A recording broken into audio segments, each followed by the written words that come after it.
हमें इक्वेशंस दी हैं a1x b1y c1z is equal to d1। इस तरह से हमने इसको क्या लिखा, कोफिशिएंट सेलेक्ट कर लिए, एक्स वाई जी अलग और राइट हैंड साइड टर्म अलग। इनको हमने नाम दे दिया capital A capital X is equal to B. फिर कैपिटल ए ये मैट्रिसेस हो गई, कैपिटल एक्स ये और कैपिटल पी ये हो गया। ठीक है, अब आपके पास आ जाता है सोल्यूशंस क्या है। तो सोल्यूशंस अगर पूछे तो सोल्यूशंस आर जो x matrices P x y G ये सोल्यूशन हो जाएगा आपके पास लास्ट में जो आप आंसर निकालोगे। ठीक है, अब आ जाता है कंसिस्टेंट। तो कंसिस्टेंट क्या है कि अगर आपके पास इस इक्वेशन के इफ इक्वेशन है सिस्टम, इक्वेशन ऑफ बहुत सारी सिस्टम ऑफ लीनियर इक्वेशन जितनी भी है, 2 है 3 है, 3 से ज्यादा आपको नहीं आएंगी, अगर इनका यूनिक सोल्यूशन है और इनफाइनाइट मैनी सोल्यूशंस निकले तो वो क्या होगी, कंसिस्टेंट। और इनकंसिस्टेंट कब होगी, अगर नो सोल्यूशन हो, वो क्या होगी, इनकंसिस्टेंट। ठीक है, अब कंसिस्टेंट के भी, कंसिस्टेंट में भी 2 टाइप्स है, एक आ गया यूनिक सोल्यूशन और एक आ गया इनफाइनाइट मैनी सोल्यूशन। जो यूनिक सोल्यूशन है इसे हम कहते हैं कि given system of linear equations are independent, ये इंडिपेंडेंट इक्वेशंस होंगी। ठीक है, सोल्यूशन इंडिपेंडेंट। और ये जो होगा ये होगा, ये डिपेंडेंट होगा कि एक टर्म दूसरे पे डिपेंड करेगी। ठीक है, इनफाइनाइट में हम सोल्यूशन एज इट इज नहीं निकाल सकते, किसी एक को के मान के बाकी उसके अकॉर्डिंग निकाल लेते हैं। ठीक है, ये आ जाता है। उसके बाद आ जाता है homogeneous equations. System of equation homogeneous कब होगा, अगर b 0 आ जाए। और नॉन होमोजीनियस कब होगा,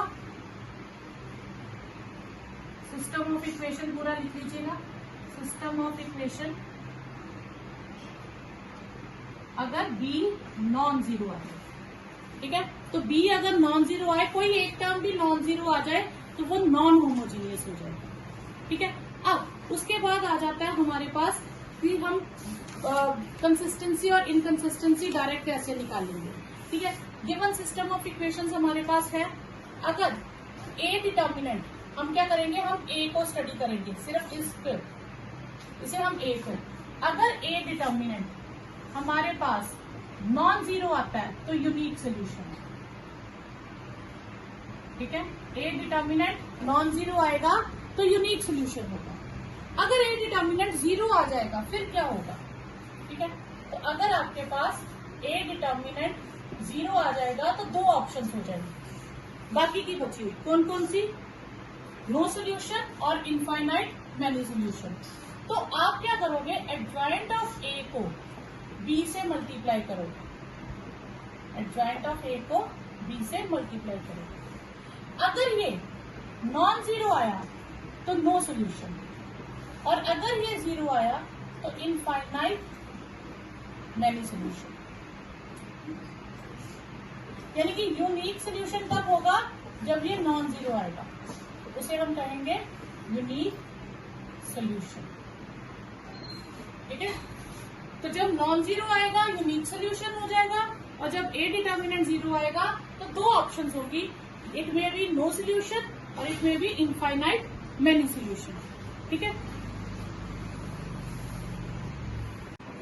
अब फर्स्ट क्वेश्चन है, इसके 6 पार्ट्स है जिसमें आपने एग्जामिन करना है the consistency of the equation, equation consistent है या नहीं है।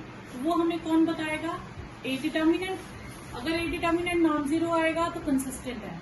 अगर ए डिटर्मिनेंट, ठीक है, कंसिस्टेंसी क्या है, अगर ए डिटर्मिनेंट नॉन जीरो आएगा तो कंसिस्टेंट है। अगर ए डिटर्मिनेंट 0 आ गया तो उसके लिए हमें एक स्टेप और फॉलो करना पड़ेगा, हमें एडजॉइंट ऑफ ए को बी से मल्टीप्लाई करना पड़ेगा। ठीक है, एंड ये भी 0 आ जाए तो भी कंसिस्टेंट है। ठीक है, अब अगर ए डिटर्मिनेंट 0 आया but adjoint of A into B non zero आ जाए तो वो इनकंसिस्टेंट होगा। तो ये तीन हमें देखने इनमें से। तो पहले हम इसे इक्वेशंस को लिखेंगे मैट्रिसेस फॉर्म में।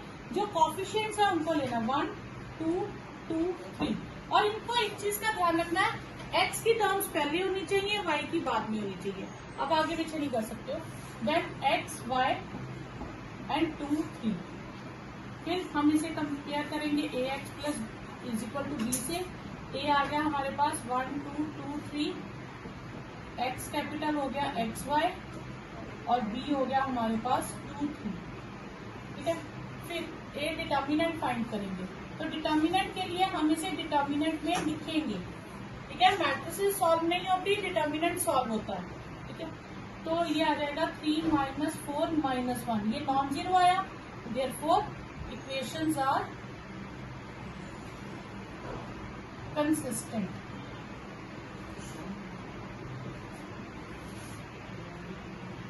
क्लियर हुआ?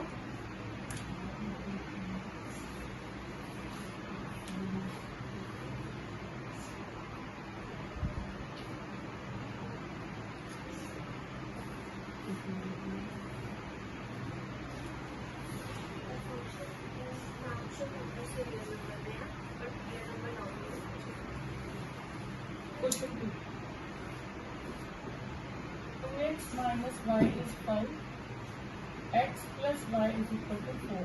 तो मुझे टेस्ट दे जरा, मैंने टेस्ट रखा है। सेकेंड एक्सरसाइज के कर, पहले 3 क्वेश्चन। हाँ, जल्दी से शुरू हो, 5 मिनट का। 2x माइनस वाई इक्वेशन दी है, पहले हमने इसको मैट्रिसेस फॉर्म में लिखा, कंपेयर किया, एक डिटर्मिनेंट निकाला, that is non zero, equations are consistent. Next है x plus 3y is equal to 5 and 2x plus 6y is equal to 8। ठीक है, अब हम इसमें फिर से वैसे लिखेंगे 1 3 2 6 x y 5 8। ठीक है, तो ax is equal to b, तो a is 1 3 2 6, x is x y, b is 5 8। तो a डिटर्मिनेंट हमारे पास आ गया 1 3 2 6, 6 माइनस 6 0। अब इसकी दो ऑप्शन हो गए, कंसिस्टेंट भी हो सकती है, इनकंसिस्टेंट भी हो सकती है। अब हम एडजॉइंट ऑफ a निकालेंगे। 2/2 का एडजॉइंट कैसे निकालते हैं? डायगोनल एलिमेंट्स की पोजीशन चेंज कर देते हैं, और जो नॉन डायगोनल एलिमेंट्स है उनको वही रख के उन्हीं के साइन ऑपोजिट कर देते हैं। ठीक है, अब हम एडजॉइंट ऑफ a को b से करेंगे।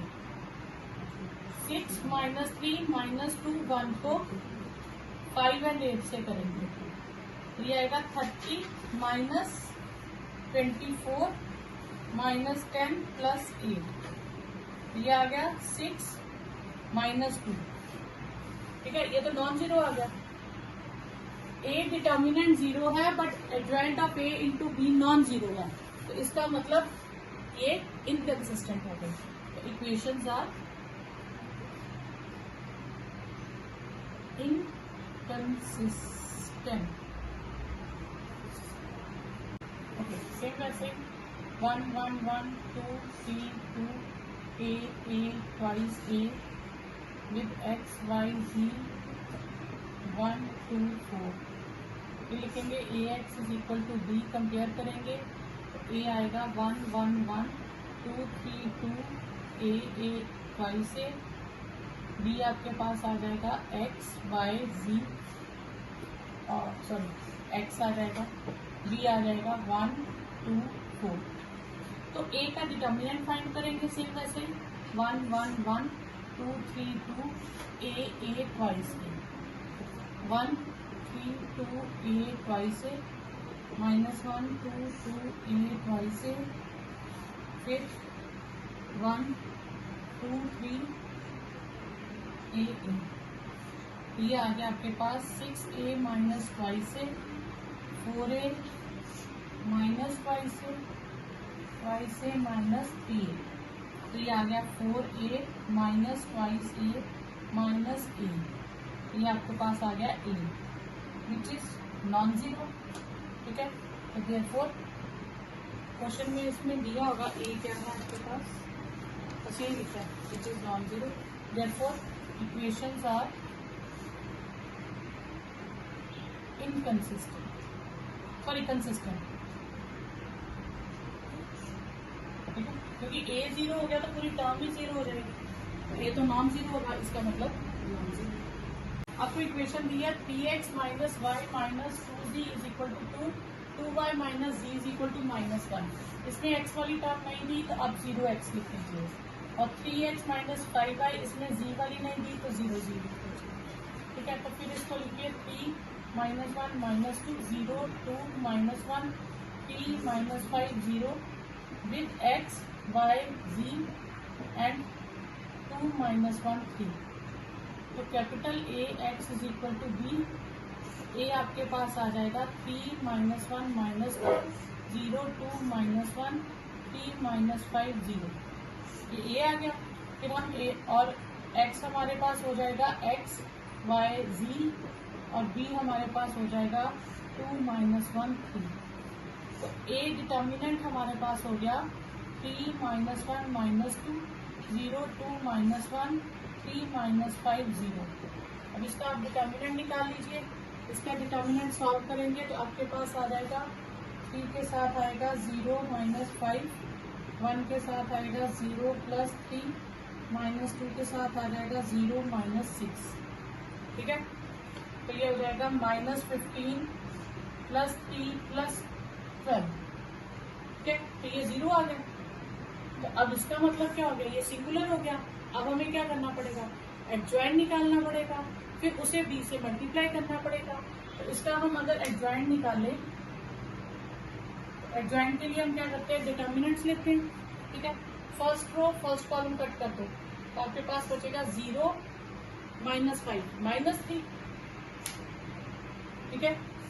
फिर first row second column cut कर दो, 0 + 3 आएगा, पर साइन चेंज करेंगे हम सेकंड टर्म का। फिर थर्ड में करो 0 -6, तो कितना आ गया -6 ट्रांसपोज। फिर सेकंड रो कट करनी है, फर्स्ट लेनी है 0 -10, तो -10 आएगा, साइन चेंज करके +10, ठीक है। ये जॉइंट में मैंने आपको सिखाया सारा, ठीक है। इसी तरह से आप सारी टर्म्स फाइंड कर लोगे, ठीक है। ये आपके पास आएगा 10, फिर आएगा सेकंड रो सेकंड कॉलम 3 का -6 + 6 6, फिर -15 + 3 -12, तो साइन चेंज करके +12, ठीक है। देन ये आ जाएगा, नेक्स्ट आएगा आपके पास, अब इसे कट करो 1 + 5 आ जाएगा, ठीक है। देन 3 and 6, अब इसका ट्रांसपोज कर दो, -3 -3 -6 10 6 12 5 3 6। फिर एडजॉइंट ऑफ ए को b से मल्टीप्लाई करो, -3 10 5 -3 6 3 -6 12 6, इसे b से करो, -3 है, पहली टर्म क्या है, पहली टर्म 5 है, हाँ 5 का पहले 3 नहीं था, ये 5 है, 5 सॉरी। b कितना है 2 -1 3, 2 -1 3। अब इसे मल्टीप्लाई करो, -10 -10 + 15, ठीक है। नेक्स्ट आ जाएगा -6 -6 + 9, 6 2 -12 -12 + 18, तो यानी कि -20 + 15 5 -5 -3 6 -6, हाँ, तो ये नॉन जीरो आ गया। तो फिर equations are inconsistent. 6th question है, इक्वेशंस दी है, सेम वैसे हमने लिखा, ए डिटर्मिनेंट फाइंड किया, that is non zero, A is non singular, तो equations are consistent. Okay, equation है 7 क्वेश्चन है 5x plus 2y is equal to 4 and 7x plus 3y is equal to 5। तो इसमें हमें है कि इनकी वैल्यूज सॉल्व करो, solve the linear equation by matrix method. तो पहले हम इसे मैट्रिसेस में कन्वर्ट करेंगे 5 2 7 3, देन एक्स वाई और राइट हैंड साइड पे आ जाएगा 4 एंड 5। इसे हम लिखेंगे capital A X is equal to B, where A is 5 2 7 3, capital X is X Y and B is 4 5। ठीक है, तो फिर हम ए का डिटर्मिनेंट फाइंड करेंगे 5 2 7 3, that is 15 minus 14 1, non-zero, therefore a is non-singular। so equations a inverse exist, equations have unique solution, equations have unique solution। ठीक है, फिर हम a इनवर्स फाइंड करेंगे। a इनवर्स के लिए हमें एडजॉइंट फाइंड करना पड़ेगा। एडजॉइंट ऑफ ए होता है हमारे पास, हम डायगोनल्स के टर्म्स इंटरचेंज कर देते हैं और ये अपनी जगह पे रहता है, साइन चेंज हो जाता है। ठीक है, ए इनवर्स आ जाएगा 1/a determinant into adjoint of A. तो 1/1 साथ में 3 -2 -7 5। अब हम निकाल लेंगे यहाँ पे ए एक्स हमें दिया बी, एक्स हो जाएगा ए इनवर्स बी। ए पहले लिखा तो ए इनवर्स पहले ही लिखेंगे, इसको आप पीछे नहीं कर सकते, गलत हो जाएगा क्वेश्चन।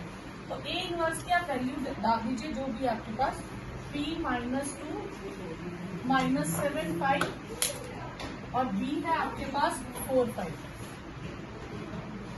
बी आ जाएगा आपके पास 12 -10 और -28 + 15।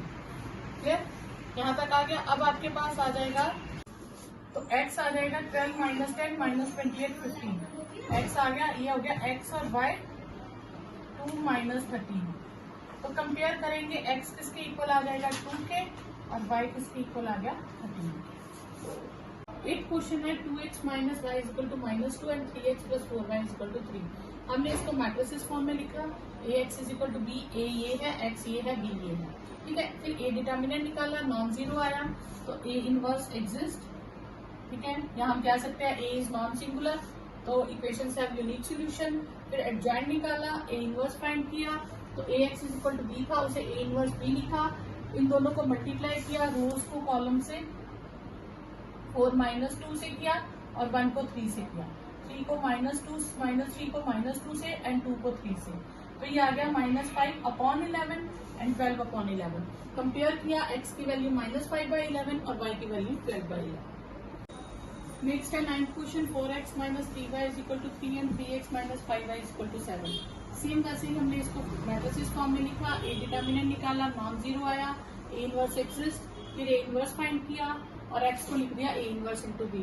तो ए इनवर्स को b से मल्टीप्लाई किया और x और y की वैल्यू निकाली। एंड क्वेश्चन है 5x + 2y = 3 and 3x + 2y = 5।